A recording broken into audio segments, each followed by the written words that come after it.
No one is coming to save you. It is the most powerful phrase in modern male self-improvement, and possibly the most dangerous.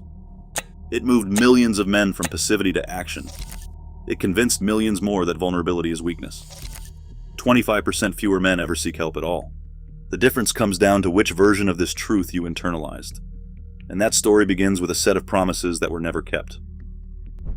A childhood promise can be as simple as a parent saying, "I have got you," or a teacher assuring if you work hard, you will be fine. For many boys, those words never grew into anything real.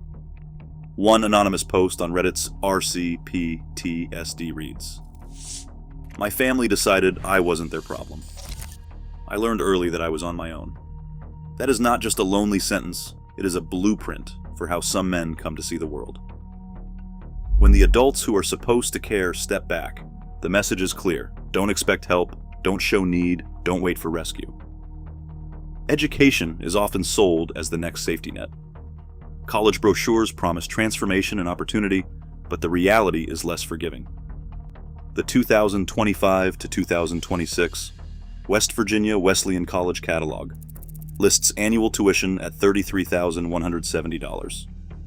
The Kansas City Art Institute catalog for the same year shows $46,550. These numbers land like a second abandonment. For many, the price of entry to adulthood is debt, not security. Career counseling offices are open, but the lines are long and the advice generic. A diploma does not guarantee a job or a future. Alumni stories stack up. Degrees in hand, resumes sent, silence in return. Even in supportive households, the cracks show. Some men describe parents who worked 2 jobs, too tired to offer guidance or time. Others recall teachers who meant well but were overwhelmed, unable to notice the kid who started slipping. The result is a quiet, invisible void. A sense that if you fall alone. This is not just a feeling, it is a repeated experience. Promised nets fray or vanish, and boys learn to stop reaching out. By the time these men reach adulthood, the lesson is burned in. No one is coming. Waiting feels irrational. The world rewards self-reliance and punishes need. The phrase, "no one is coming to save you," lands because it names what has already been lived. But there is a sharp edge here. The message can light a fire for action, or it can harden into a belief that connection is weakness and asking is shameful. The difference traces back to that first gap, when help was needed and no one showed up. In that space, self-reliance becomes survival, but the cost is often invisible. A habit of silence, a reluctance to trust, a life balanced on one leg. A college degree was once the golden ticket. Now it's just the entry fee. In today's job market, a bachelor's diploma rarely opens doors on its own. Job postings for so-called entry-level roles often demand not just a degree, but internships, certifications, and a portfolio, requirements that keep shifting higher. The Burning Glass Institute found that by 2023, 67% of entry-level job ads in the US asked for at least a 4-year degree, up from just over half 8 years earlier. The bar keeps rising, but the payoff isn't guaranteed. Behind the scenes, applicant tracking systems, ATS, decide who even gets a chance.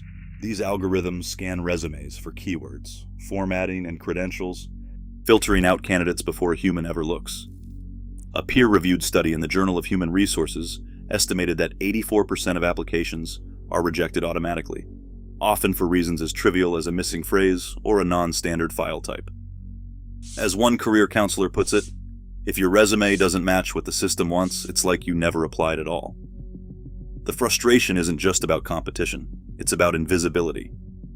Men send out hundreds of applications and hear nothing back, not even a rejection. The silence feels personal, even though it's engineered by software. Some job seekers spend hours tailoring each resume, only to have it screened out by an algorithm that can't read nuance or potential. The process turns hope into a numbers game, and effort into background noise. Credential inflation and digital gatekeeping make the old advice, work hard, get your degree, and you'll be fine, sound hollow. The market doesn't reward effort or promise fairness. Instead, it rewards those who can game the system, find the right keywords, or stack credentials high enough to break through the automated wall. For many men, this is the moment the message lands. No one is coming to save you, not even the institutions that promise to help. The pressure to take control grows sharper, not because ambition has changed, but because the safety nets have become harder to see and easier to fall through. A career counselor's words echo in the hallway outside a job fair. You have to be your own advocate. No one else is going to do it for you. That line isn't just advice, it's a warning about the world as it is, not as it was supposed to be.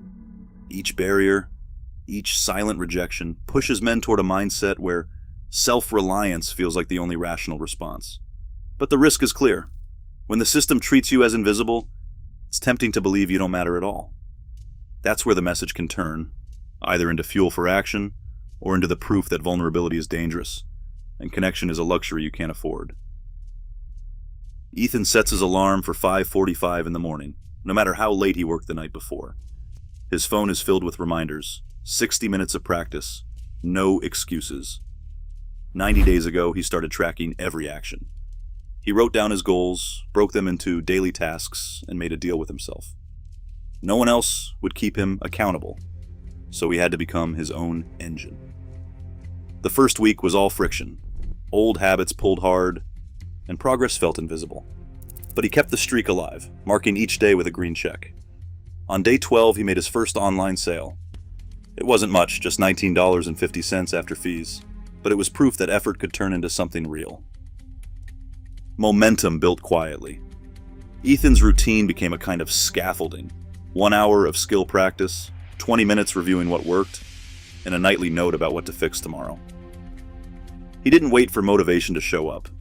He built it by keeping promises to himself. By week 4, his daily practice felt less like a chore and more like a launch pad.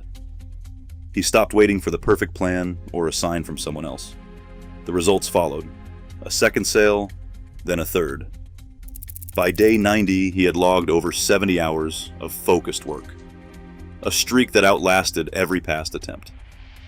Ethan's story isn't about talent or luck. It's about refusing to let the absence of support become an excuse for inaction. He didn't wait for a mentor to appear, or for the system to make things easier. He acted, measured, adjusted. Agency, for Ethan, isn't an abstract idea. It's a muscle built by doing hard things when no one is watching. That discipline doesn't make him invulnerable, but it does make him capable. The difference is everything. Derek keeps his phone on silent. Messages pile up, unread.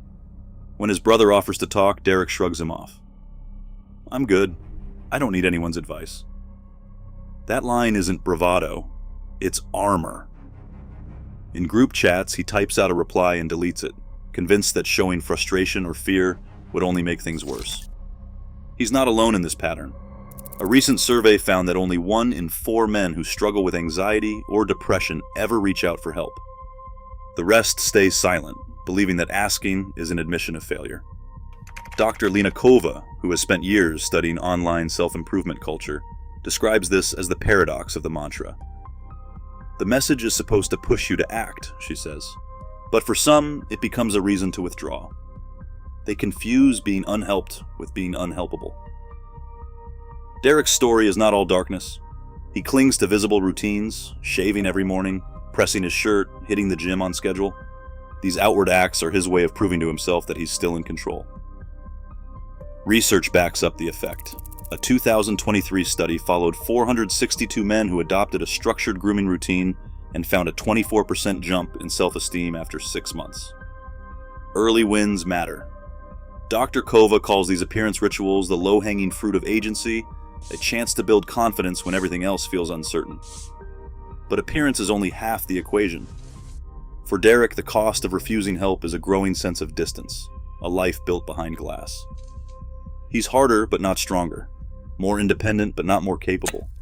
The habits that once promised freedom now threaten to become a cage. Responsibility, in its purest form, was never meant to be a solitary burden. It's the ground floor, not the whole house. Right now, the difference between agency and isolation shapes millions of lives. Real strength isn't built on a barricade of self-protection, but on the twin pillars of responsibility and connection. Independence without community breeds only hardness, not resilience. The truth is simple. You stand strongest on both legs.